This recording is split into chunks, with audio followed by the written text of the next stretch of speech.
we each want to do our best for God, right? So we know that we are called into business and we know we want to do it with excellence. So how do we know we're doing our best? What are the principles to guide us? And how can we show up knowing that we're actually doing our best? Well, what I want to chat about today are 4 things that will kind of bring this all together for you. These 4 things, when they're done together, will have you working at your best in this entrepreneurial endeavor of yours, in your God-centered business. So what are they? Well, first, they are making God the CEO, the chief everything officer of your business. Second, getting into community with others who really understand and get what you're going through. Third, having the right accountability so that you stay motivated to get those things done that you need to get done. And fourth, really rising to the challenge only others can really give you, living out that iron sharpening iron verse. Let's face it, being an entrepreneur, it is hard, and making this transition into the entrepreneurial life or even continuing in it cannot be done alone. Trust me. Remember, God promises to be with you and with me, and he has given you others to be with you also. You have everything you need and are totally equipped to do the business that God is calling you to do. And you do have the resources right in front of you to do your best. Join me.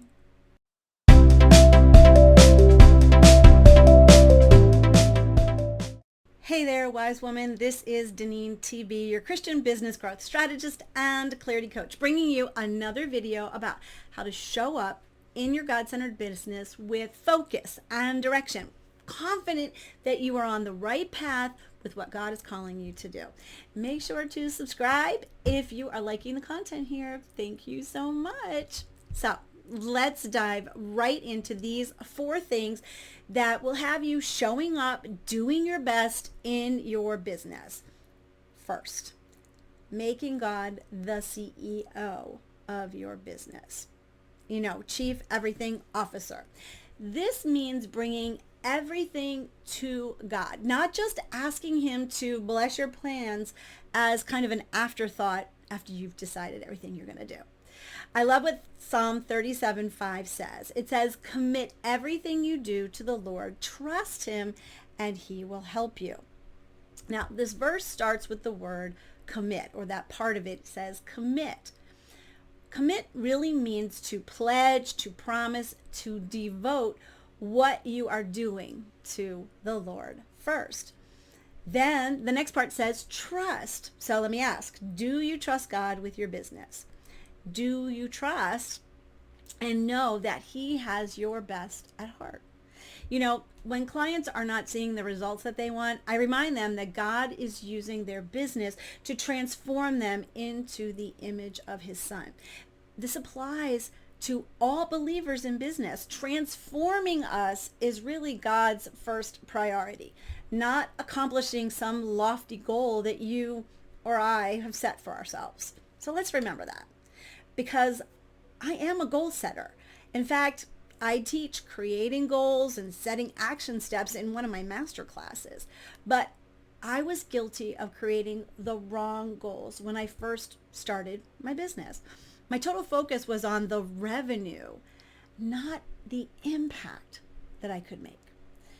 If God is calling you or has called you into entrepreneurship, then he has a specific sphere of influence that you are to impact, because really no one else can fulfill your part of his plan except you. He knows who those ideal clients are going to be, who they are. You just may need some help kind of crafting your message so that you actually attract them. So, have you made God the CEO, the Chief Everything Officer? Are you meeting with the boss each day for that planning meeting? Are you trusting he is putting those right resources and opportunities in front of you so that you can succeed? Start there. Okay, we're going to go into the second one. The second one is really getting into community with others who understand and get what you are going through as an entrepreneur and as a believer in the marketplace. This, I think, is truly important. Now, I know you may think, I'm in community. I belong to a Facebook group or an Instagram pod or some other type of DM group. Well, that's a good place to start, but it's not a good place for growth and for depth. There is a difference here, right? The community that will help you to be the best or be your best is one that is filled with people who are, as we said, like-minded and understand the unique challenges that we face as Christians and as business owners. It should be a place where you really feel inspired and where you can rely on others to support and encourage you to do your best. You know, many of these groups are just full of people really looking for a place to hang out their sign, so to speak, to get clients and get customers. Even in my own group, it has many people who just come only so that they can give their link so that to their next event, to their next workshop, their next speaking engagement, a sale they're having, or any other type of offer that they have. It is hard to have meaningful conversations when most people's aims in the group are to just jump in and tell you about all their stuff and say bye, bye, bye. Community needs to go beyond this and be a place where there is interaction and there's real engagement. 1 Peter 4:10 says, God has given each of you a gift from his great variety of spiritual gifts. Use them well to serve one another. Do you know your gifts? Do you know how you are using your gifts, your talents, your skills, and your experience to be excellent in your business and to serve others? Do you have a place where you can share? That's the community that you want, a place where you're not alone, a community that has kind of that give and take, a community that really wants you to contribute. Okay, so that's the second thing. The third thing you need to do your best in your God-centered business is having the right accountability so that you stay motivated to get things done. What motivates you? Do you know? Some people are motivated because they love to have a check-off list. Others love a deadline. Still others, they want that recognition. And of course, there are those who think that nothing motivates them unless they are inspired. Well, let me tell you this. It has been shown that no matter who you are, the way to best present yourself is to write down your goals and then tell someone else about it. This is why accountability is so very important. Did you know that only 3% of the population actually writes down their goals? When you write them out, it has been proven that you are 43% more likely to accomplish that goal. And when you tell someone else, aka accountability, that percentage of completing the goal actually goes up. Now, there are lots of different ways to use accountability, and you may have done some of these before. There's good sides and bad sides to all of these things, right? Now, there's the accountability partner, so that's that one-on-one. And this can be very regimented and simple, or it can turn into a big chunk of your day, which has been my experience both ways. So get into one if you want that is really good for you. Or just by publicly declaring, sharing, and tracking your goal to the masses actually works because you are doing it to somebody that might say something. So it's going to be to cover and make sure that you do it. So that actually works. Or you can state it within a group, whether you state it written, verbal, both. Usually both is the best. A group that is ready to help by encouraging you with that goal, supporting you, giving you feedback. Those are all the things that make great accountability.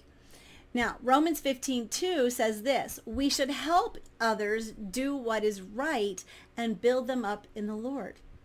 Accountability, right? Because accountability within a supportive group helps you do what is right. It also helps you to stay motivated by allowing others to give you strategies for your success. Let's face it, We just don't know what we just don't know. What we have seen work for others, well, it just may not work for us. And it's better to have some extra ideas in that area instead of trying to figure it out all on your own. Agreed? Yeah, I thought so. All right, the fourth thing that I want to talk about today is rising to the challenge that only others can give you through masterminding and or coaching. Proverbs 27:17, I stated it earlier, is the verse that says, "As iron sharpens iron, so a friend sharpens a friend." This goes beyond just accountability, though accountability is a part of this. It is really about having a guide who has been where you are and is where you want to go. You may have invested in coaching programs before, or even coaches. Were they believers? In my experience, I have found that I can only go so far with those types of coaches. There is that unique thread that is woven into the fabric of our businesses because we are Christians. We have a different perspective on how we should treat people and how we should conduct ourselves. We need to be around those who really get this and then have practical ways to help us to move forward. Masterminding with others is the best way that I have found to really live out this iron sharpening iron verse, because we are there to give advice and to share our wisdom and our experience. It's kind of my favorite thing to do.